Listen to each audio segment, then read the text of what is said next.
नमस्कार दोस्तों, स्वागत करती हूँ आपका हमारे चैनल कंपैरिंग वर्स में। तो दोस्तों, आज का जो कंपैरिजन है वो काफ़ी ही इंटरेस्टिंग सा होने वाला है, क्योंकि आज हम इस वीडियो में 3 अपने दशकों के दिग्गज सुपरस्टारों के बारे में बात करने वाले हैं, जिन्होंने फिल्म इंडस्ट्री में अपना एक अलग ही स्थान हासिल किया है।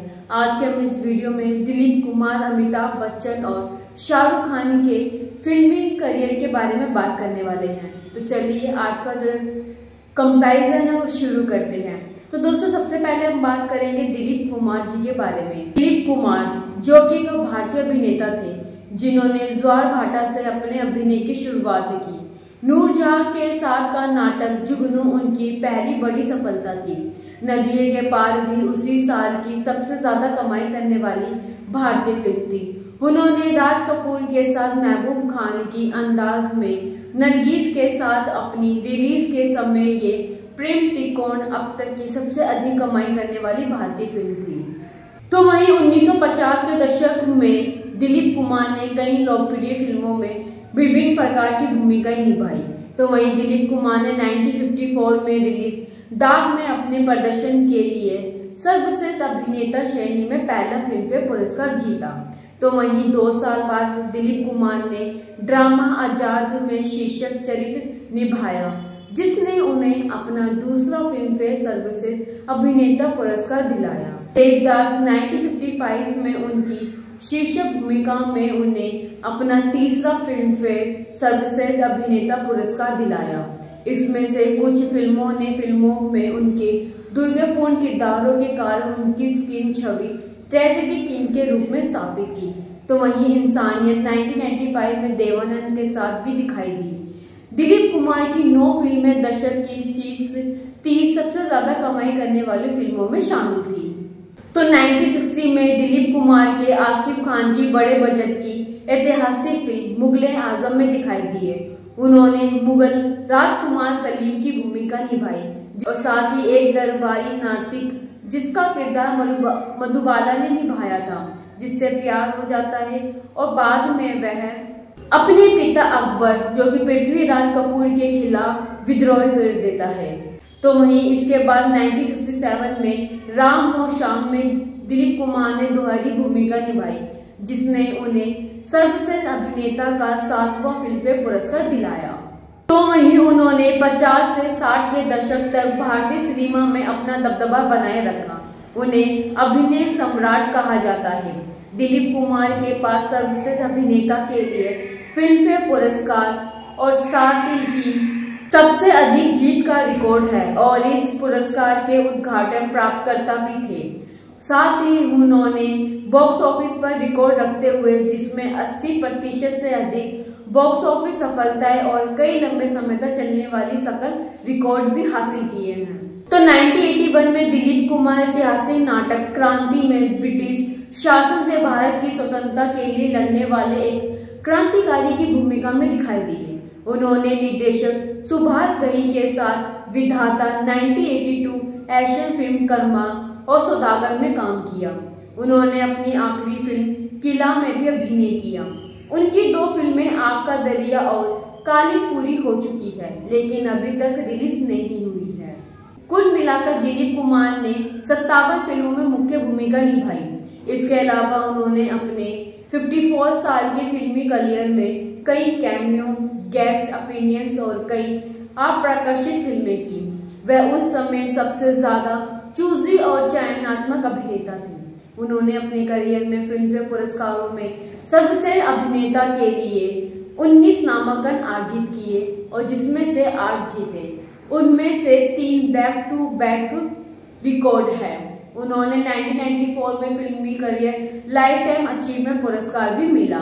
वहीं 2001 में दिलीप कुमार अजय देवगन और प्रियंका चोपड़ा के साथ असर द इम्पैक्ट नामक एक फिल्म दिखाई देने वाले थे, जिसे दिलीप कुमार के गिरते स्वास्थ्य के कारण रोक दिया गया था। वह अमिताभ बच्चन और शाहरुख खान के साथ सुभाष घई की युद्ध फिल्म मदरलैंड में भी दिखाई देने वाले थे, लेकिन खान द्वारा परियोजना छोड़ने का फैसला करने के बाद ये फिल्म रोक दी गई थी। उनकी क्लासिकल फिल्में मुगल-ए-आजम और नया दौर 2004 और 2008 में पूरी तरह रंगीन और सिनेमाघरों में फिर से रिलीज की गई। एक अप्रकाशित फिल्म है जिसे उन्होंने शूट किया और जिसका निर्देशन आग का दरिया था। 2013 में एक नाटकीय रिलीज के लिए निर्धारित थी, लेकिन आज तक रिलीज नहीं हो पाई। तो वहीं 2000 से 2006 तक भारत की संसद के ऊपरी सदन राज्यसभा के सदस्य थे। उन्हें महाराष्ट्र का प्रतिनिधित्व करने के लिए भारतीय राष्ट्रीय कांग्रेस द्वारा नामांकित किया गया था। दिलीप कुमार अपने MPLDS फंड का एक महत्वपूर्ण हिस्सा बेड स्टैंड प्रमोशन के निर्माण और सुधार द्वारा बांद्रा में लैंड्स एंड बांद्रा फंड उद्यानों के लिए उपयोग किया। तो दोस्तों ये था दिलीप कुमार जी का फिल्मी करियर। अब बात करते हैं श्री अमिताभ बच्चन जी के फिल्मी करियर के बारे में। अमिताभ बच्चन जो एक भारतीय अभिनेता, गायक, फिल्म निर्माता, टेलीविजन होस्ट और पूर्व राजनीति है जो मुख्य रूप से हिंदी फिल्मों में काम करते हैं। उन्होंने अभिनय की शुरुआत 1969 में 7 हिंदुस्तानी से की थी और इसके बाद मृणाल सेन की भुवन सोम 1969 में अभिनय किया। इसके बाद 1971 में आनंद डॉक्टर भास्कर बैनर्जी के रूप में दिखाई दिए, जिसके लिए उन्हें सर्वश्रेष्ठ सहायक अभिनेता का फिल्मफेयर पुरस्कार मिला। तो 1973 में अमिताभ बच्चन ने प्रकाश मेहरा की एक्शन फिल्म जंजीर में इंस्पेक्टर विजय खन्ना की अपनी सफल भूमिका निभाई। तब से वह विजय नाम के किरदार के साथ कई फिल्मों में दिखाई दिए। तो वहीं उसी वर्ष के दौरान वह अभिमान और नमक हराम में दिखाई दिए। दीवार और जंजीर में उनकी भूमिकाओं के लिए गुस्साए युवा के रूप में उन्हें उद्धृत किया गया था। बाद में उन्होंने रमेश सिप्पी और शोले में अभिनय किया। अब तक की सबसे महान भारतीय फिल्मों में से एक माना जाता है। इसके बाद उन्होंने रोमांटिक ड्रामा कभी कभी में प्रदर्शित होने के बाद अमिताभ बच्चन ने मनमोहन देसाई की सबसे ज्यादा कमाई करने वाली action comedy Amar Akbar Anthony में अभिनय किया। इसके बाद उन्होंने डॉन में डॉन और विजय की दोहराई भूमिका निभाई, जिन्हें उन्हें लगातार वर्ष के लिए सर्वश्रेष्ठ अभिनेता का फिल्मफेयर पुरस्कार दिलाया और ये सभी ब्लॉकबस्टर साबित हुई। तो वहीं 1980 के दशक की शुरुआत में अमिताभ बच्चन का स्टारडम जारी रहा और इस अवधि में उन्होंने कई व्यवसाय रूप से सफल फिल्मों में काम किया, जो कि है दोस्ताना, शान, राम बलराम, नसीब, लवारिस, कालिया शामिल है, याराना, सत्ते पे सत्ता, नमक हलाल, खुददार, अंधा कानून और कूली। दोस्ताना और शक्ति इन फिल्मों में उनके प्रदर्शन ने उन्हें सर्वश्रेष्ठ अभिनेता का फिल्मफेयर पुरस्कार के लिए नामांकन दिलाया। तो वहीं 1984-1987 के लिए उनका कार्यभार कम हो गया, लेकिन शराबी और गिरफ्तार और मर्द में उन्हें आलोचनात्मक और व्यवसाय सफलता मिली। तो वहीं एक साल के बाद अमिताभ बच्चन ने मुकुल एस आनंद की अग्निपथ 1990 में गैंगस्टर विजय दीनानाथ चौहान की भूमिका निभाई, जिसके लिए उन्हें सर्वश्रेष्ठ अभिनेता का राष्ट्रीय फिल्मफेयर पुरस्कार मिला और बाद में उन्होंने हम में भी अभिनय किया। इसके बाद उन्होंने आनंद की ड्रामा खुदा गवाह में बादशाह खान की भूमिका निभाई, जिसके लिए उन्हें अफगानिस्तान के राष्ट्रपति से नागरिक पुरस्कार मिला। उन्होंने अपनी फिल्म निर्माण कंपनी अमिताभ बच्चन कॉर्पोरेशन शुरू की, जिसकी पहली रिलीज तेरे मेरे सपने जो कि बॉक्स ऑफिस पर हिट रही। अमिताभ बच्चन को बॉलीवुड के बिग बी के नाम से भी जाना जाता है। तो वहीं 2000 में अमिताभ बच्चन ने आदित्य चोपड़ा की मोहब्बत में एक बहुप्रशासी सहायिका भूमिका में दिखाई दिए। उसी वर्ष के दौरान उन्होंने गेम शो कौन बनेगा करोड़पति के होस्ट के रूप में अपना टेलीविजन में डेब्यू किया। तो इसके बाद उन्होंने आंखें 2002 में गुस्सेल बैंकर, बागबान 2003 में एक निराश पति और खाकी 2006 में एक विवादित पुलिस वाले की भूमिका निभाई। साथ ही उन्होंने राष्ट्रीय पुरस्कार और सर्वश्रेष्ठ अभिनेता का फिल्मफेयर पुरस्कार भी मिला। तो वहीं उन्होंने उसके बाद भूतनाथ रिटर्न, दोस्ताना, पीकू जैसे फिल्मों में अभिनय किया। तो वहीं अमिताभ बच्चन ने शतरंज के खिलाड़ी, लगान, पीड़िता, जोधा अकबर, रावण, क्रिश सहित कई फिल्मों का वर्णन किया। उन्होंने लवारी, सिलसिला और बागबान जैसी फिल्मों के लिए पार्श्व गायक के रूप में भी काम किया है। तो 2017 में वह सरकार फिल्म श्रृंखला की तीसरी किस्त राम गोपाल वर्मा की सरकार 3 में दिखाई दिए। तो उसी वर्ष उन्होंने आमिर खान, कैटरीना कैफ और फातिमा सना शेख के साथ शानदार action adventure film thugs of Hindustan के लिए फिल्मांकन शुरू किया, तो 2018 में रिलीज हुई थी। तो ऋषि कपूर के साथ 102 नॉट आउट में सह अभिनय किया और इसके बाद उन्होंने इसी नाम के गुजराती नाटक पर आधारित उमेश शुक्ला द्वारा निर्देशित कॉमेडी ड्रामा फिल्म थी। ये फिल्म 2018 में रिलीज हुई और 27 साल के अंतराल के बाद उन्हें कपूर के साथ फिर से पर्दे पर लाया।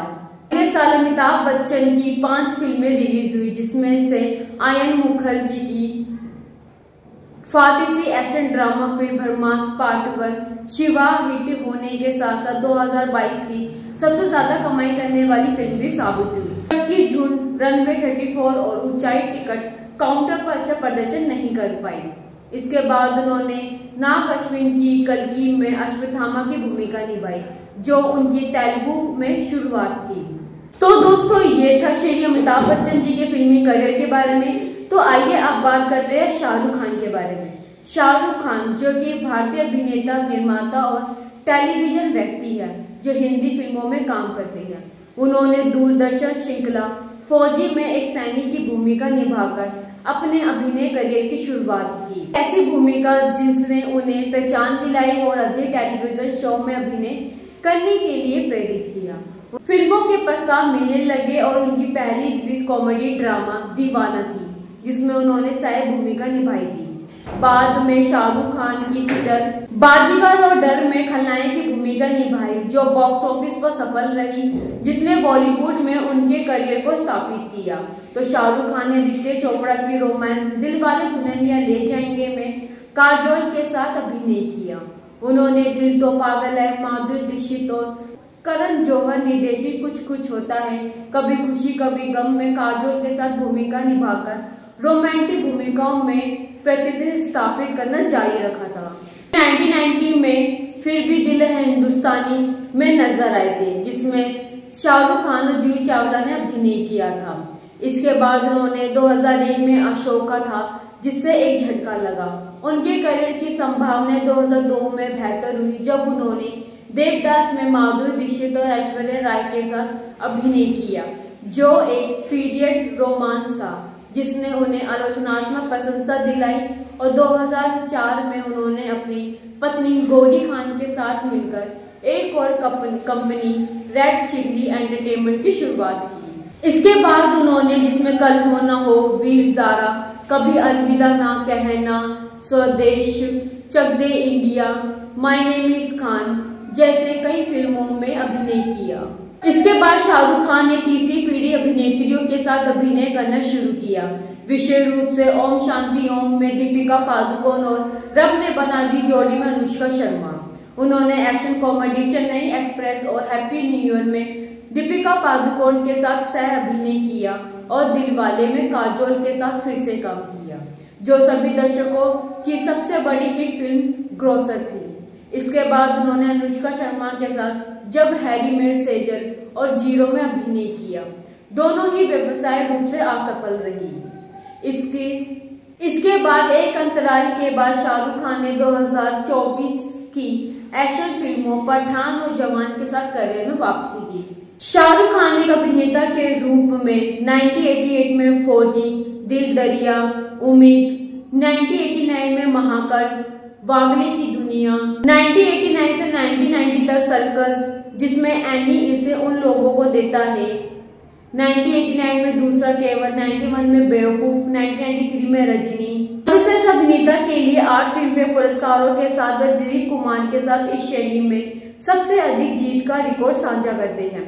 शाहरुख खान ने कई गैर फिक्शन फिल्मों में भी अभिनय किया है, जिन्होंने उनकी लोकप्रियता का दस्तावेजकरण किया है, जिसमें documentary the inner and outer world of Shahrukh Khan शामिल है। तो उन्होंने कई पुरस्कार समारोहों में की मेजबानी की है, जिसमें 10 फिल्मफेयर पुरस्कार और 6 स्क्रीन पुरस्कार शामिल हैं। इसके अलावा उन्होंने टेलीविजन गेम शो कौन बनेगा करोड़पति और talk show tech talks India के होस्ट के रूप में भी काम किया है। तो दोस्तों ये था आज का कंपैरिजन दिलीप कुमार, अमिताभ बच्चन और शाहरुख खान के बीच में। आपको इन तीनों में से आपका पसंदीदा अभिनेता कौन सा है हमें कमेंट बॉक्स में जरूर बताइएगा। साथ ही आपको इन तीनों अभिनेताओं में से आपको किसकी मूवी सबसे ज्यादा अच्छी लगती है और कौन सी मूवी आपकी पसंदीदा है, ये भी हमें कमेंट बॉक्स में जरूर बताइएगा।